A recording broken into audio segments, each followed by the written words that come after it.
Hey gang, it's SpongeBob Prime here, and today we're taking a look at the Thrilling 30s Deluxe Class Nightbeat. Now, for packaging, the only part of the packaging that I have for Nightbeat here is the very same bubble that he came packaged in. So yeah, we're going to go ahead and toss this out of the way, and then we're also going to knock Warpath's box out of the way, like so. Now, Nightbeat here is part of the Thrilling 30 Deluxe class lineup, which was back in 2014, where Hasbro was celebrating Transformers' 30th anniversary. Now, this figure does some stuff I like, has a bit of QC issues, but this mold had QC issues when it was released.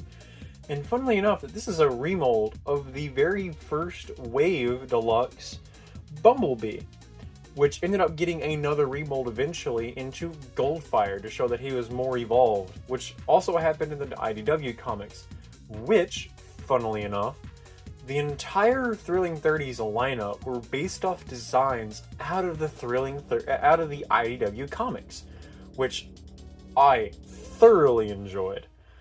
So, with all that out of the way, let us take a look at Nightbeat here as I proceed to hit the camera. So here is Nightbeat in robot mode, and as you can see, made out of the nice cerulean blue metallic plastic.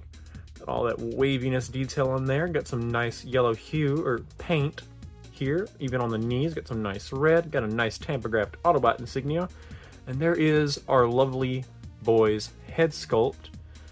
I generally like Nightbeat's design, though I wish they would stop. I'm pretty sure the only reason why they don't give light piping to modern toys is because most of the time they'll give us light piping and then they just block it off with paint. Why? You're gonna give us light piping, stop painting the eyes. Please and thank you.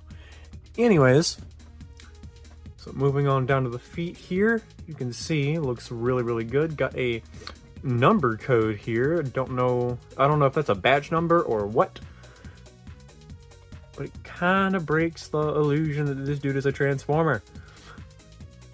As you can see, he's got a okay-ish backpack, not the greatest, but modern transformation from 2014 was as such.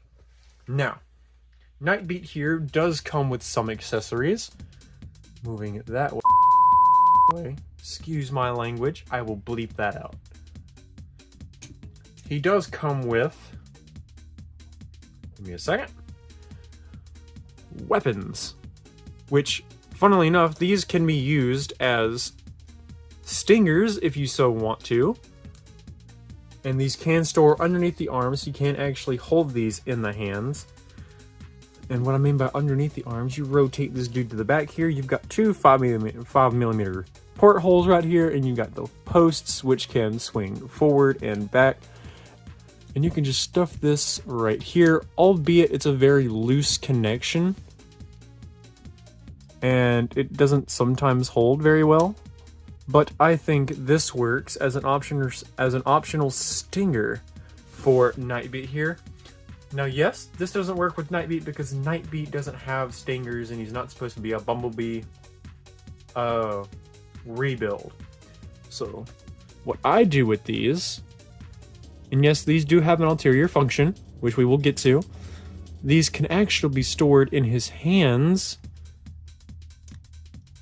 like I say weapons, like swords. I don't remember what the names of these are called, but I honestly love the fact that these really work as handheld blades. And to me, that makes this dude look like Kratos in a way, a metallic version of Kratos. Or what you can do with these, moving these out of his hands here, come here, straighten you up, bring you this there, is you've got a tab and a slot and a tab and a slot. You can plug these together like so. Come here, stab in just like so, bring one handle down, either one will work. And this can plug into his hand like so as a giant, I want to call this a Zappinator, but then I think I'll be ripping off some Dr. Doofenshmirtz here. But it is a giant blaster. And there we go. That's basically all for the weapons for now. Moving these off to the side here. Nightbeat does feature some articulation, not the greatest, because, you know, 2014, but it was pretty good for its time. So Nightbeat here has a swivel, very tight swivel at the head here. You have a mushroom peg here and a hinge here, so the hinge can move up. And you also have a full 360 rotation. And you also have a hinge in here, which will bring the arm back due to transformation. You do also have a good 90 degrees of knee, elbow bend there. Almost said knee. Or no, it's under 90 degrees of elbow bend there. You also have a elbow rotation, which, that's okay. Nightbeat also, he doesn't have any hand articulation. Nightbeat also has a waist rotation, very tight. He also has ball joint at the hip and a mushroom peg at the thigh, so you can get a little bit of waggly there. Can go up that far, inward pretty far, get a decent kick, and then it can go back up to that far because of kibble, and if you bring this back, you can't really move the leg at all. Now, for the thigh, you do have a full 360 rotation here, and you also have a knee bend right here, which can go up pretty far, and you also can bring this down due to transformation.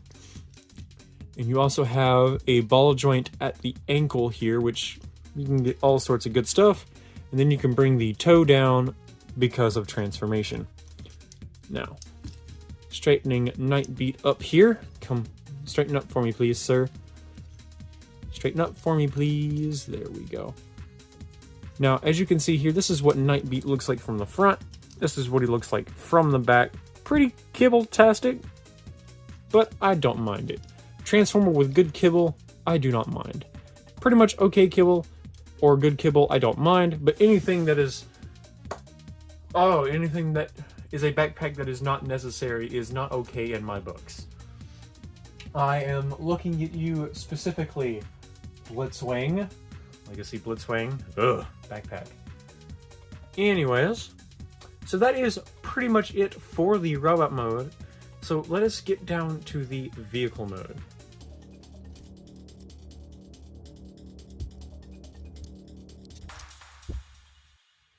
Okay, editor's note. Do be careful when you're messing with this hinge right here, because both this hinge and that hinge right here for the door will crack on you, and that is true for both sides. Just a helpful tip, because I was in the middle of transformation for this guy, and I just noticed these, so do be careful when handling this figure, because the tolerances on this figure are a lot tighter than Bumblebee and Goldfire.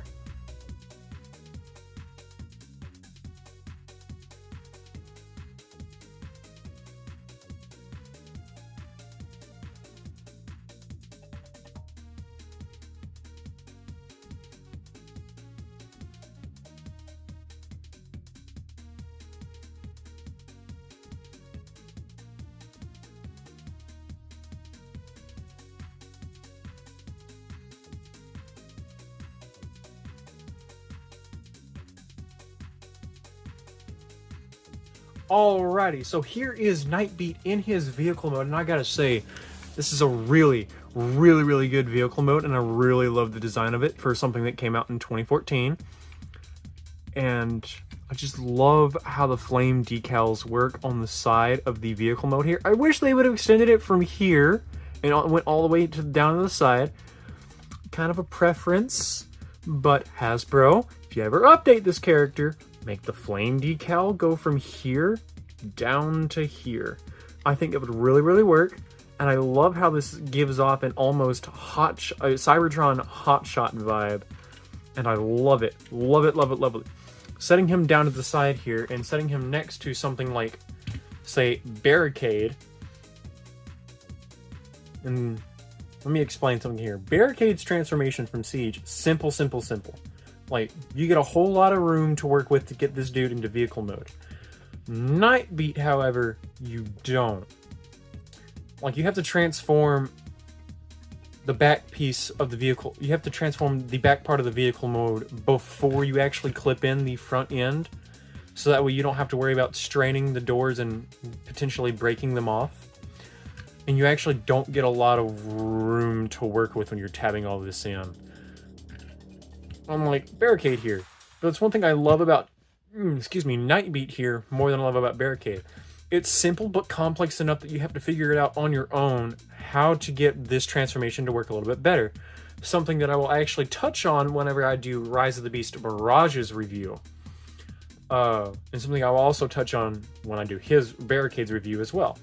Moving Barricade out of the way, there is one glaring issue that I do have with this vehicle mode though, and that is the fact that Nightbeat's chest can sometimes get in the way of these front wheels rolling here. Like, as you can see, it can roll now, like really, really well.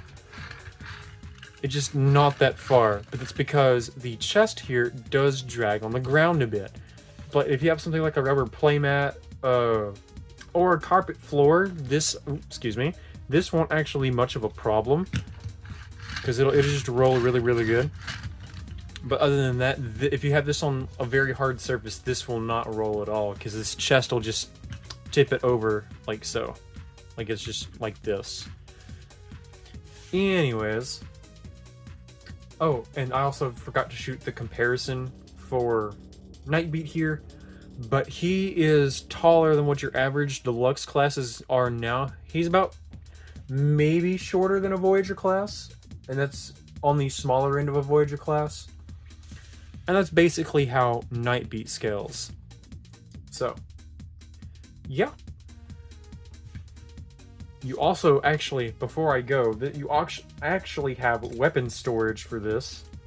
You have 2 ports on each side of the back of the vehicle mode here. And what you get to do is you get to plug these in just like so. Just plug these in. Come on, plug in. And raise this one up. And there you go. You got Nightbeat with giant guns on the side. Now, one thing I like to do here is what we're going to do is we're going to actually rotate these. And this is stupid, I know, but we have a bat car. We have a bat car. He can officially swoosh. Now, he does have exhaust pipes, which are not Bluish compatible, but moving these off to the side here, untab. This is what he looks like from the top, from both sides, from the back, and then from the bottom. So yeah, that is Nightbeat.